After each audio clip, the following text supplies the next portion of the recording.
Hello and welcome back to Operation Christmas Child Q&A with the Barreto family. We love you guys. I've been doing a mini series answering all sorts of your questions on Operation Christmas Child.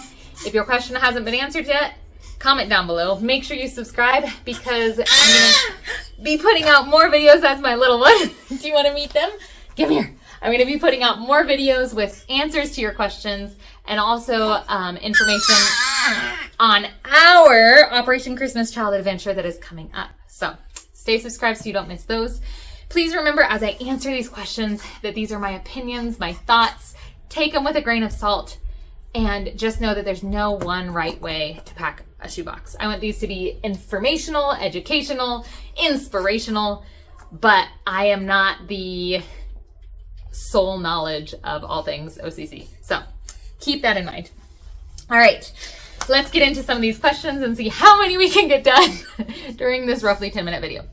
Maddie Joy says, are older girls embarrassed to receive underwear and cloth menstrual pads? Does the benefit outweigh the embarrassment? One thing is, try to avoid the embarrassment by putting them inside of something, whether that's inside of a like pencil case, or I've got one of these here that we got on an airline, like amenity kit.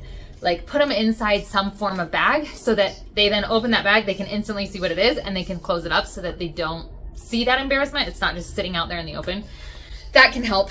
And then benefit outweigh the like pros outweigh the cons.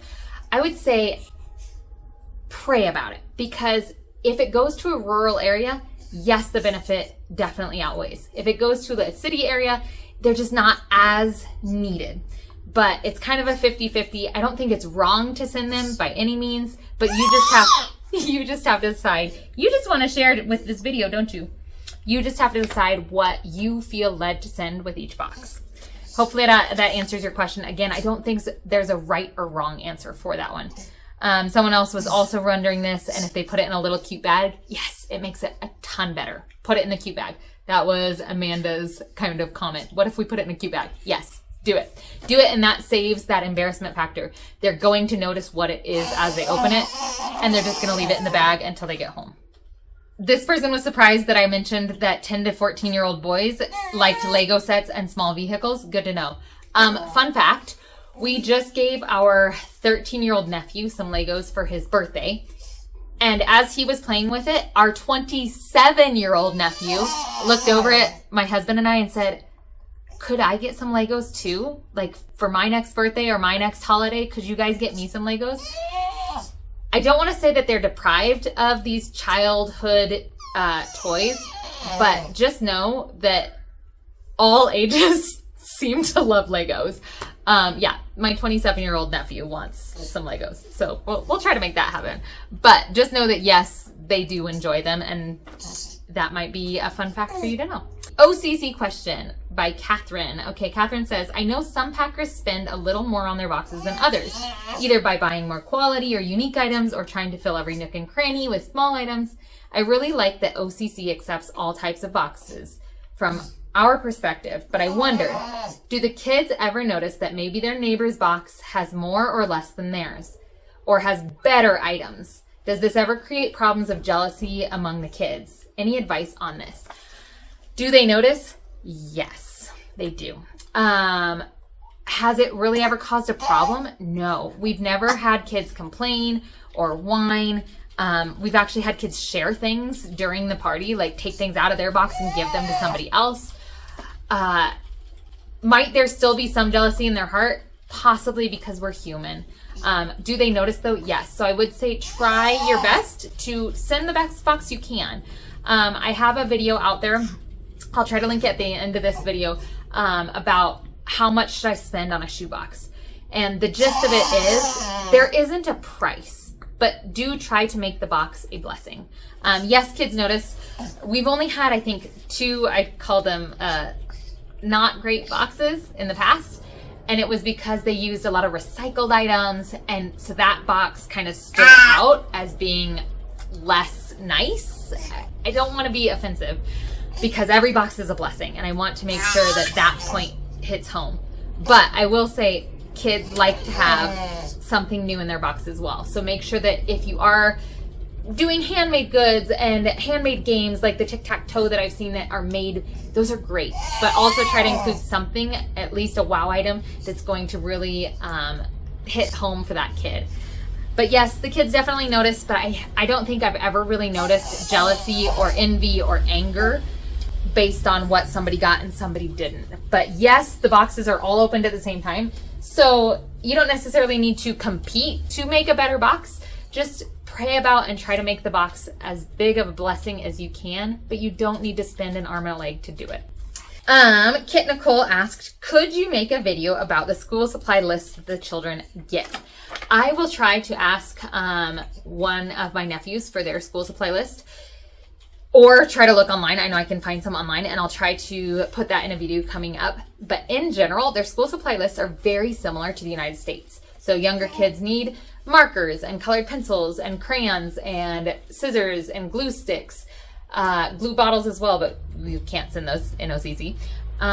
They need notebooks, but here the notebooks have to be graph paper. Even for language arts, they have to have graph paper. So it's not always necessarily helpful to send notebooks. They need folders, but again, here the folders are a very specific type of folder. It's interesting, different. So yes, I'll try to do a video specifically on what school supplies are required in this country, but just know that in general, if it's a basic school supply, it's probably needed. The only suggestion that I have given in the past is make sure if it's a ruler that it has centimeters, because most countries need metric system.